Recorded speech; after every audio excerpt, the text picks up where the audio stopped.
शिक्षक समन्वय संघ सर्वसामान्याचं हित जोपासणारा हा मंच कायम आपल्या समोर स्थापन झाल्यापासून अगदी डौलाने तुमच्या खात्यात प्रत्येक महिन्याला 1 तारखेला वेतन देण्याचं काम शिक्षक समन्वय संघाने या अगोदरही प्रामाणिकपणे काम केलं, यानंतरही प्रामाणिकपणे ते काम करत राहणार आहे। आपल्या माहितीसाठी सांगतो, शब्दाचा छळ करून शब्दछेद कसा असतो याचा प्रशासनाच्या माध्यमातून वेळोवेळी आपणासमोर ती सगळ्या बाबी आपल्यासमोर या अगोदरही मांडण्याचं काम या मंचाच्या वतीने केलं गेलेलं आहे। तुमच्या माहितीसाठी सांगतो, राज्याला यापूर्वी कधीही असा शिक्षण मंत्री झालेला नसेल। ते आदरणीय शिक्षण मंत्री खऱ्या अर्थानं आपल्याला न्याय देण्याच्या भूमिकेच्या अगदी समीप येऊन थांबले, परंतु या कुठेतरी डबक्यात उडी मारणारा, यापूर्वी त्रास देणारा एक व्यक्ती पुन्हा त्याच गोष्टी आपणासाठी वेगवेगळ्या शब्दाच्या माध्यमातून छळ करण्याचं काम मागच्या आठवड्यामध्ये झालं।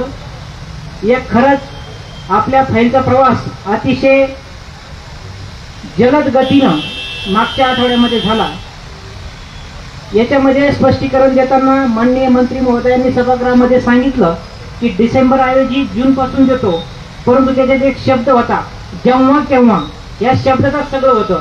जेव्हा केव्हा म्हणजे जेव्हा केव्हा टप्पावाढीचा निर्णय होईल तेव्हा जो देय राहील तो 1 जून पासून देय राहील। टप्पावाढीचा निर्णय जेव्हा केव्हा होईल आणखी तो झालेला नाही।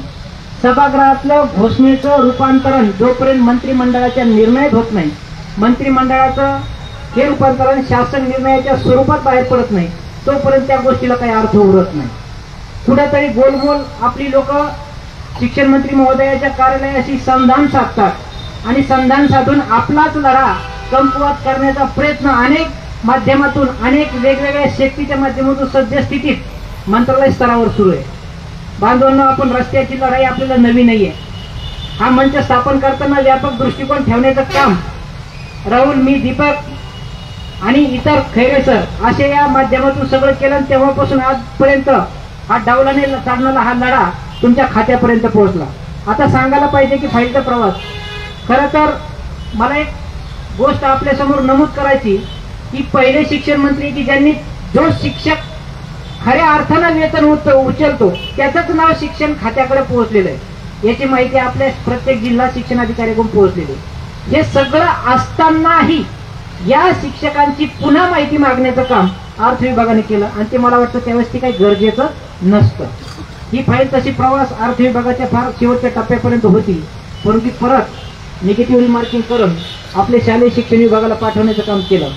कालपर्यंत या संदर्भातली अद्ययावत माहिती मंत्रालयापर्यंत पोहोचली होती, परंतु परत अर्थ विभागाच्या असलेल्या विशिष्ट नमुन्यामध्ये पोहोचत नाही, म्हणून आज परत आयुक्त कार्यालय असेल या ठिकाणी त्या संदर्भातला सगळा माहितीचं संकलन सुरू आहे। हे संकलन या आंदोलनाच्या परिपाक म्हणून येत्या आठवड्याच्या सोमवारी किंवा मंगळवारी मंत्रालय स्तरापर्यंत पोहोचेल, परंतु ते मंत्रिमंडळाच्या बैठकीत येत नाही तोपर्यंत आपल्याला अधिकृत झाला असं काही समजता येणार नाही।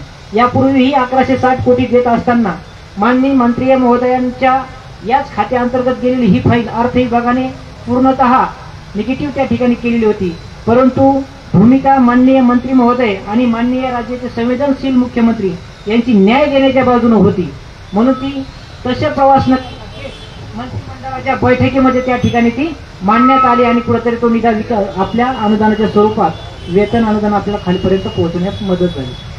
अशा अनेक गोष्टींचा वापर करायला आणखी आपल्याकडे त्या पद्धतीनं वेळ आहे। या गोष्टी सगळ्या पाथरी साहेब भूमीत आंदोलन कसं उभं राहिलं, काय राहिलं, हे पुढं भावनिक नातं जोडण्याचं काम माननीय दीपक सर आणि त्यांच्या या चमूने या ठिकाणी केलंय आणि याचा पाठपुरावा आम्ही मंत्रालय स्तरावर करत होतो।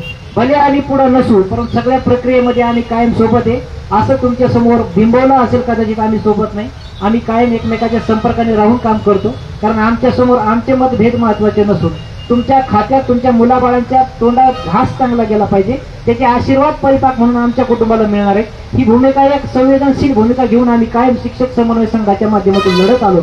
या संदर्भात आणखी काही गोष्टी चालू, माननीय शिक्षण मंत्री महोदयाच्या विशिष्ट दौऱ्यात असल्याने त्यांचा संवाद होत नाहीये, परंतु शिक्षण मंत्री महोदयाकडे संवाद झाल्यानंतर या आंदोलनाची पुढची रूपरेषा कशी असेल, काय असेल या संदर्भात देखील शेवटच्या ज्यावेळेस एक महोदय देऊन एक शब्द देतील, मंत्री महोदयाशी जी बोलणं करून देतील, तदनंतर या संदर्भातली अधिकृत भूमिका शिक्षक समन्वय संघाच्या याच मंचावरून सविस्तर आपल्या समोर मांडले जाईल. आणि तुम्हाला फक्त आपल्याकडे वेळ आहे 16 सप्टेंबर पर्यंत. 16 सप्टेंबरला 4 नंतर आचारसंहिता लागलेली असेल आणि आपलं सगळं काही बंद पडलेलं असेल. त्याच्यामुळे तत्पूर्वी काय काय करून घेता येईल शासनाकडून, याच्यासाठी तुमची इथली मंडळीने, तुमची जी काही इतर जिल्ह्यामध्ये वर्गमित्र असेल, डीएड बीएड कुठले असेल, त्या मंडळींना सांगून ठेवा का एका मोठ्या लढ्याला आपल्याला सज्ज व्हायचं आहे. आणि तो लढा योग्य दिशेने नेण्यासाठी शिक्षक समन्वय संघ तुम्हाला या मंचाच्या या स्थायी भूमीतून शब्द देतो की तुमच्या खात्यात पगार पडत नाही असा शासन निर्णय निर्गमित करून घेत नाही तोपर्यंत शिक्षक समन्वय संघ थांबणार नाहीये, एवढा शब्द देतो. सविस्तर भूमिका तुम्हाला काही घडामोडी घडल्यानंतर परत शेवटच्या सत्रामध्ये दिल्या जाईल. पुढच्या सगळे रूपरेषा तुमच्या समोर मांडल्या जाईल. एवढं बोलतो आणि थांबतो. जय हिंद.